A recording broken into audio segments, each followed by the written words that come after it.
என்ன மன்னிச்சிருங்கத்தா. நான் உங்க மேல இருந்த விருப்பத்தால தான் என்னால வேற யாரையும் கல்யாணம் பண்ணிக்க முடியாதுன்னு இருந்தேன்.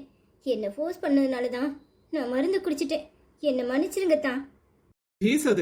நீ பண்ண காரியத்தால கடைசியில என் வாழ்க்கையை நாசமாக்கிட்டல. அந்த தனலட்சுமி என்ன நம்பிக்கிட்டு இருக்கான்னு தெரிஞ்சும் நீ அவளுக்கு துரோகம் பண்ண வச்சுட்ட. எல்லாத்துக்கும் காரணம் நீதான். உன்னால என் வாழ்க்கையே சீரழிஞ்சு போச்சு. என் மூஞ்சிலே முழிக்காத. உன்னை கண்டாலே எனக்கு எரிச்சலா வருது. இந்த ஊர் உலகத்துக்காகவும் இந்த வீட்டுக்காகவும் தான் நீயும் நானும் புருஷன் பொண்டாட்டி. இனிமே என் கை விரல் கூட உன் மேல படாது. நீ தனியா நான் தனியா தான் வாழ போறோம். என் மூஞ்சிலே முழிக்காத. எனக்கு வர்ற ஆத்திரத்துக்கு என்ன பேசுவேன்னு எனக்கே தெரியாது. பேசாம போயிரு. எனக்கு உங்க நிலைமை புரியுது. நான் பண்ணது தப்புதான், பெரிய தப்புதான். என்னால உங்களை வேற யாருக்காகவும் விட்டு கொடுக்க முடியல. நான் என்ன பண்ணட்டும்? என்ன மன்னிச்சிருங்க தான். ஆனா நான் நீங்களா என்ன தேடி வர வரைக்கும் உங்களுக்காக காத்திருப்பேன். இந்த வீட்ல ஒரு வேலைக்காரி மாதிரி இருந்துட்டு போறேன். உங்க வாழ்க்கையில நான் தொந்தரவு பண்ண மாட்டேன். நீங்க எனக்கு தாலி பாக்கியம் கொடுத்ததே போதும் தான். நான் கடைசி வரைக்கும் இந்த வீட்ல வேலைக்காரியாவே இருந்துட்டு போறேன். போதும். நீ அழுது நாடகம் போட்டாலும் உன் நாடகம் என்கிட்ட பலிக்காது. இங்க பாருடி, கடைசி வரைக்கும் நீ சொன்னாலும் சொல்லாட்டாலும் நீ வேலைக்காரிதான். எனக்கு மனைவியா எப்பவுமே ஆக முடியாது. பரவாயில்ல தான். உங்களை பார்த்துக்கிட்டு இருந்தாலே எனக்கு சந்தோஷம்தான். அந்த ஒரு சந்தோஷம் மட்டும் எனக்கு போதும். எப்பனாலும் இந்த ஊர் அறிய நீங்க என் புருஷன் தானே. இங்க பாருங்க தான், நீங்க எப்படினாலும் இருந்துக்கோங்க. நான் கவலைப்பட மாட்டேன். ஆனா என்னைக்கா இருந்தாலும் நீங்க என்ன மனசார ஏத்துக்குவீங்கன்னு நான் நம்புறேன். அது இந்த ஜென்மத்துல நடக்காது. என் மனசு பூரா தனலட்சுமி தான் இருக்கா. நான் உங்களுக்காக அவகிட்ட மன்னிப்பு கேட்டுக்கிறேன் தான். என்ன நீங்க மன்னிச்சிருங்க தான். ஆனா நான் எப்பவுமே உங்க விருப்பம் இல்லாம உங்க பக்கத்துல வர மாட்டேன். இங்க பாரு, எத்தனை நாடகம் போட்டாலும் என்கிட்ட உன் நாடகம் பலிக்காது. மரியாதையா வெளியே போ. என்னல போனா போதுன்னு பார்த்தா ஒரே அடியா அந்த பிள்ளைய மிரட்டிக்கிட்டு இருக்க. இங்க பாரு, இவ கழுத்துல தாலி கட்டின பிறகு இவ தான் உனக்கு பொண்டாட்டி. இனிமே அந்த தனலட்சுமியை பத்தி இந்த வீட்டுல பேசின நடக்கிறதே வேற. அந்த அக்காவை எப்படி சமாதானப்படுத்தணும்னு எனக்கு தெரியும். நானும் இவளும் போய் அந்த அக்கா கிட்ட பேசி சரி பண்ணிக்கிறோம். நீ உன் வேலையை மட்டும் பார்த்தா போதும். இங்க பாரு, எண்ணி ஒரு வருஷத்துல குழந்தை பிறந்தாகணும். இவ உனக்கு பொண்டாட்டி, அத மறந்துடாத. என்னம்மா நினைச்சுக்கிட்டு இருக்க? என்ன நினைச்சுக்கிட்டு இருக்க? உன் இஷ்டத்துக்கு கல்யாணம் கட்டியாச்சு. இவ எனக்கு பொண்டாட்டி, இந்த வீட்டு வேலைக்காரி, அது மட்டும்தான். ஆனா நான் எப்ப நினைக்கிறேனோ மனசார இவளை, அன்னைக்குதான் இவளுக்கு எனக்கு இடையில எல்லாம் நடக்கும். சும்மா தேவையில்லாம ஏதாவது பேசிக்கிட்டு இருந்த நான் இந்த வீட்டை விட்டே போயிருவேன். என்னல பூச்சாண்டி கட்டுறியா? பூச்சாண்டி, அந்த தனலட்சுமி இந்த ஊர்ல இருக்கிற வரைக்கும் தானே நீ இப்படி பேசுவ. அந்த அக்கா கிட்டே பேசி கூடிய சீக்கிரம் அவளுக்கு கல்யாணத்தை முடிச்சு இந்த ஊரை விட்டே அனுப்புறனா இல்லையான்னு பாரு. அப்புறம் நீ என்ன பேசுறன்னு நான் பாக்குறேன். ஏமா நீ வா. அடி எல்லாம் ஒன்னாலதான். ஏண்டா இப்படி இருக்கியோ? உன் மூஞ்சில முடிச்சாலே பாவம். தனலட்சுமி தனலட்சுமி தனலட்சுமி எப்ப பார்த்தாலும் அவ பேரையே சொல்லிட்டு இருக்காரு. அப்படி என்ன மாயம்தான் பண்ணினாலோ தெரியல. இவர் மனசுல என்னால இடம் பிடிக்கவே முடியாதா? இவரை உசுரா தானே நினைச்சிட்டு இருக்கேன். இவர் தான் எனக்கு எல்லாமே நினைச்சு தானே இவரை கட்டிக்கிட்டேன். ஆனா இவர் மட்டும் ஏன் இப்படி இருக்காரு? தனலட்சுமி அக்கா, நீ எங்க கிளம்பிட்ட? கோயிலுக்கு போறியா இல்ல காலேஜுக்கு போறியா? ஆச்சி எங்க? நான் எங்கேயும் போலடா. அம்மாவை காணோம், அதான் எங்கன்னு பார்க்க வந்தேன். ஆச்சி எங்க வீட்ல தான் இருக்கு தெரியுமா? உன்னைய பாத்துட்டு வட சொல்லுச்சி, அதான் வந்தேன். தனலட்சுமி அக்கா, நீ வடியா எங்க வீட்டுக்கு? இல்லடா, எனக்கு தலை வலிக்குது. அதான் காஃபி போட்டு தரும் அம்மா இருந்தா. அதான் எங்க ஆளை காணுமேனு பார்க்க வந்தேன். இப்போ என்ன உனக்கு காபி தானே வேணும்? நான் போய் வீட்ல இருந்து கொண்டுட்டு வரட்டா? அதெல்லாம் ஒண்ணு வேண்டாம், வா வீட்டுக்குள்ள போவோம். அதானே, என்கிட்ட பேசினாலே உனக்கு மனசு செடியாயிடும். அப்புறம் உனக்கு காபி குடிக்கணுங்கிற எண்ணம் கூட வராது தெரியுமா? ஹாப்பியா ஆயிடுவேன் இல்லக்கா? அது என்னமோ உண்மைதான்டா. உன்னை பார்த்தாலே ரொம்ப ஹாப்பி ஆயிடுது மனசு. சடி சடி எல்லாம் நல்லதுக்குன்னே நானே. நடந்து போன விஷயங்களை எப்பவும் மறந்துடுறது தான் நல்லது. எதை நினைச்சும் நாம கவலைப்படக்கூடாது. நமக்கு என்ன இருக்கோ அது தன்னால நம்மளை தேடி வரும். நமக்கு வேண்டாது நம்மளை விட்டு போயிட்டே இருக்கும். அதெல்லாம் துச்சமா நினைச்சு தூக்கி எறிஞ்சிட்டு போயிட்டே இருக்கணும். ஏய் அப்பா, பெரிய தத்துவ ஞானி தத்துவம் பேசுறாரு. நான் உங்ககிட்ட கொஞ்சம் பேசலாமா? என்னத்தம்மா பேச போறீங்க? என்னத்த பேச போறீங்க? அதெல்லாம் ஒண்ணும் பேச வேண்டாம். நீங்க உங்க வேலையை பார்த்துட்டு வீட்டை பக்கம் போங்க.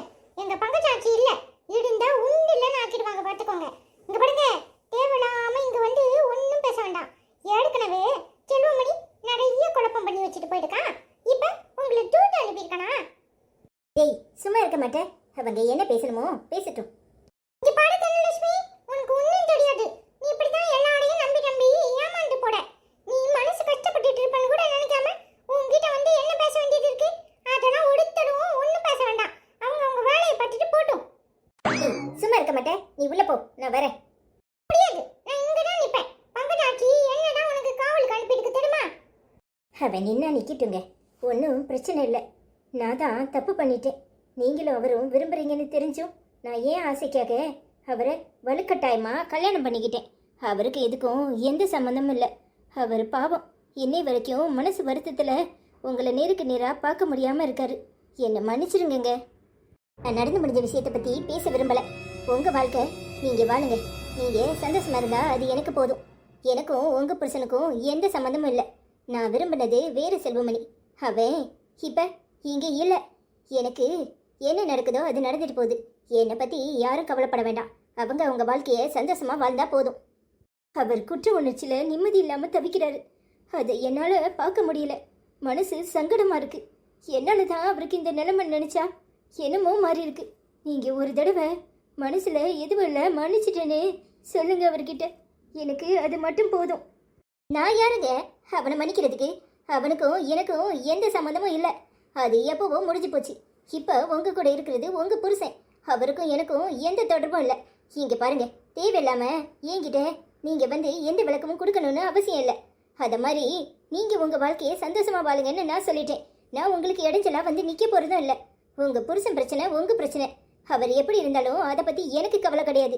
நான் வந்து இந்த விஷயத்துல எதுவும் பேச விரும்பல. தயவு செஞ்சு நீங்க போகலாம். அவர் குற்ற உணர்ச்சியில தவிக்கிறாரு. ஒரே ஒரு வார்த்தை நான் மன்னிச்சிட்டேன் அப்படின்னு அவர்கிட்ட உங்க வாயால சொல்லிட்டீங்கன்னா அவர் சந்தோஷமா இருப்பாரு. என்னங்க பேசுறீங்க? என்ன பேசுறீங்க? என்ன பத்தி கொஞ்சமாவது யோசிச்சீங்களா? உங்களுக்கு என்ன பத்தி எந்த கவலையும் இல்லை. உங்க புருஷன் சந்தோஷம் முக்கியம். உங்க புருஷன் சந்தோஷம் முக்கியம்னா நீங்க போய் அந்த ஆளுகிட்ட பேசுங்க. அவர்கிட்ட நான் பேசுறதுக்கு என்ன இருக்கு? தேவையில்லாம மறுபடியும் என்ன தொந்தரவு பண்ணாதீங்க. அவருக்கு எனக்கு இடையில எதுவும் இல்லைன்னு சொல்லிட்டேன். நான் சொல்லி அவர் சந்தோஷமா இருக்கணுமா? ஏங்க, என்னை விட்டுட்டு உங்க கழுத்துல தாலி கட்டினானே, எதை நம்பி தாலி கட்டினா? நீங்க பொண்டாட்டிய வேணும்னு சொல்லி தானே தாலி கட்டினா? அப்ப அவன் உங்க கூட சந்தோஷமா வாழ்வான். உங்களுக்கு உங்க கவலை ஏன் பிரச்சனையை பத்தி கொஞ்சமாவது யோசிச்சிங்களா? அவன் தான் உலகம்னு சொல்லி சுத்தி சுத்தி வந்தேன். கடைசியில கழுத்தறுத்து போட்ட மாதிரி சொல்லாம கொள்ளாம உங்களை கட்டிக்கிட்டு வந்து என் கண்ணு முன்னாடி நிக்கிறான். எனக்கு எப்படி இருக்கும்? இப்ப போய் அவனை மன்னிச்சிட்டேன்னு சொல்லுங்கன்னு சொல்றீங்க. நான் மன்னிக்கிறதுக்கு யாரு? இங்க பாருங்க, எனக்கும் அவருக்கும் எந்த சந்தோஷமும் இல்லை, சம்பந்தமும் இல்லை. அவரு உங்க புருஷன். உங்க வாழ்க்கைய நீங்க பார்த்துட்டு நிம்மதியா இருங்க. நான் எந்த காலத்திலையும் யாரையும் தொந்தரவு பண்ண மாட்டேன். உள்ள வாடா. ஏ ஒரு நிமிஷம். ஏங்க அதான் தெளிவா சொல்லிட்டாளா? பின்ன என்ன? பேசாம போங்க. பங்கஜாஜி மட்டும் இங்க இருந்துச்சு வாய்க்கு வந்தபடி எல்லாம் பேசி விட்டுரும் பாத்துக்கோங்க. பெருசா பேச வந்துட்டாங்க. அதான் செல்வமணிய வலுக்கட்டாயமா கல்யாணம் கட்டிக்கிட்டீங்கல்ல. எங்க அக்கா வாழ்க்கைய பத்தி கொஞ்சமா நினைச்சீங்களா? நினைக்கல. அவ எப்படி போனா உங்களுக்கு என்னங்கிற எண்ணம் தானே. இப்போ கூட அவளுக்காக வந்து பேசணுமா? அவட பெரிய ஈவாடு அவளுக்காக வந்து பேசணும். இங்க பாருங்க, அந்த ஆவடு ஈவாடு சோடலாம் உங்க வீட்டோட வச்சுக்கோங்க. இனிமே இந்த வீட்டு பக்கம் வந்தீங்க அப்புறம் நானே உண்டு இல்லைன்னு ஆக்கிப்படுவேன். ஆக்கி பேசாம கிளம்புங்க. எதுக்குடி இங்க வந்த? எதுக்கு இங்க வந்த? புள்ளையும் கிள்ளி விட்டு தொட்டிலையும் ஆட்டுவியா? வெக்கமா இல்ல உனக்கு? அவகிட்ட எந்த மூஞ்ச வச்சுக்கிட்டு போய் பேசுற? மரியாதையா வந்துரு. இங்க பாரு, இன்னொரு தடவை இந்த வீட்டு பக்கம் வந்து அவகிட்ட நல்ல மாதிரி பேசணும்னு நினைச்ச நடக்கிறதே வேற. இல்லங்க, உங்களை பார்க்க சங்கடமா இருந்துச்சு. அதான் அவகிட்ட பேசிட்டு போலாமேன்னு வந்தேன். என்னடி இருக்கு அவகிட்ட? அவகிட்ட பேச என்ன இருக்கு? அதான் மொத்தமா குழி தோண்டி என்ன புதைச்சிட்டியே. இதுக்கு மேல அங்க போய் பேச போறியா? இன்னொரு தடவை இந்த வீட்டு பக்கம் உன்னை பார்த்தேன் அப்புறம் நான் என்ன பண்ணுவேன்னு எனக்கே தெரியாது. மரியாதையா போயிரு. பெருசா பேச வந்துட்டான பேச. நான் என்ன பாவம் பண்ணனோ தெரியல. என் மவளுக்கு இப்படி ஒரு நிலைமையா வரணும்? ஒத்த மவளை பெத்து அவ கண்ணீரும் கம்பளையுமா நிற்கும் போது மனசு வலிக்குதுடி. இந்த மல்லிகா இப்படி பண்ணுவானு கொஞ்சம் கூட நினைக்கல. மல்லிகா அக்கா இப்படி நடந்துக்குவானே நான் கொஞ்சம் கூட நினைக்கலக்கா. திடீர்னு அப்படியே அவளுக்கு எப்படி புத்தி மாறி போச்சு? ஒருவேளை அண்ணம் அவ மருந்து குடிச்ச உடனே அவ அப்படியே அவன் கழுத்துல தாலி கட்டுன்னு சொல்லிட்டாளா? என்ன நடந்துச்சுன்னே தெரியலையே. உன்கிட்ட வந்து பேசினாளாக்கா? அவ எப்படிக்கு வந்து பேசுவா? அவ எந்த மூஞ்ச வச்சுக்கிட்டு என்கிட்ட வந்து பேசுவா? அவ வரமாட்டா. அவ சுயநலம் பிடிச்சவா. என் மக வாழ்க்கைய பத்தி கொஞ்சமாவது யோசிச்சாளா? இனி அவ என்ன வந்து விளக்கம் கொடுத்தாலும் நான் அவ முகத்துல முழிக்க போறதில்ல. என் மகளே இப்படி போயிட்டா, இனி என்ன வேண்டி கிடக்கு? ஃப்ரெண்ட்ஷிப் அவள ஃப்ரெண்ட்ஷிப்பு. அவ என்னை பத்தி கொஞ்சமாவது யோசிச்சிருந்தா அவ மவனுக்கு அண்ணன் மவளை கட்டி வச்சிருப்பாளா? சரிக்கா, வருத்தப்பட்டுக்கிட்டே இருக்காத. நடந்தது நடந்து போச்சு. இனி என்ன நடக்கணும்னு தான் பார்க்கணும். உன் மக படிப்பை முடிக்கட்டும். நல்ல ஒரு மாப்பிள்ளைய பார்த்து கல்யாணம் பண்ணி வை. எதை நினைச்சும் கவலைப்படாத. இங்க பாரு, நீ இப்படி இருந்தா அந்த பிள்ளையும் சங்கடப்பட போகுது. ஆமாடி, அவ ஏதாவது ஒண்ணு பண்ணிக்கிட கூடாதுன்னு பயந்து போய்தான் உன் மவனை அங்க போய் இருக்க சொன்னேன். அவளை விட்டுட்டு வரவே மனசு சங்கடமா இருக்கு. என்னமோ பண்ணிக்கிடுவாளோன்னு பயமா இருக்கு. அவ அப்படியெல்லாம் பண்ண மாட்டாக்கா. அவ தைரியமான ஆளு. நீ எதுக்கும் கவலைப்படாத. நான் வேலையெல்லாம் முடிச்சிட்டு வந்து பார்க்கறேன். நீ எப்பவுமே அவளை கவலைப்படாம இருக்க சொல்லு. அவ நாளடைவில் சரியாயிருவா. அவளை காலேஜுக்கு அனுப்பு, ஃப்ரெண்ட்ஸ் வீட்டுக்கு போகட்டும், கோயிலுக்கு எங்கேயாவது போகட்டும். போயிட்டு வந்தாதான் மனசு நிம்மதியா இருக்கும். இப்படி கவலைப்பட்டுக்கிட்டே இருந்தா அடுத்தது நாம என்ன செய்யணுங்கிறதே நமக்கு மறந்து போகும். நீ சொல்றது சரிதான். உன்கிட்ட 2 வார்த்தை பேசின பிறகுதான் மனசு நிம்மதியா இருக்கு. அப்ப நான் வரேன்டி. சரிக்கா, நான் வேலையை முடிச்சிட்டு வரேன். நீங்க கவலைப்படாம இருங்க. அண்ணே ஏதாவது சொன்னாரா? அவர் என்னத்த சொல்லுவாரு? அவரு எந்த பதிலுமே சொல்லல. அமைதியா போறாரு வராரு. சரிக்கா, விடு, வருத்தப்படாத. நீயே வருத்தப்பட்டா எப்படி? இங்க பாரு, அவளுக்கு நல்ல மாப்பிள்ளை கிடைப்பான். நீ எதுக்கும் கவலைப்படாத. இருந்த பொண்ணுக்கு தகுந்த மாப்பிள்ளைன்னு சொல்லுவாங்களா, அந்த மாதிரி அவ குணத்துக்கு ஏற்ப நல்ல மாப்பிள்ளை கிடைப்பான். நீ எதை நினைச்சும் வருத்தப்படாத. சரி டி, அப்ப நான் வரேன். ஆமா, உங்க மாமி எங்க போயிருக்கு? கடைக்கு போறேன்னு போச்சுக்கா. இப்ப வர நேரம்தான், வந்துரும். சரி, அப்ப நான் வரேன் டி. சரிக்கா.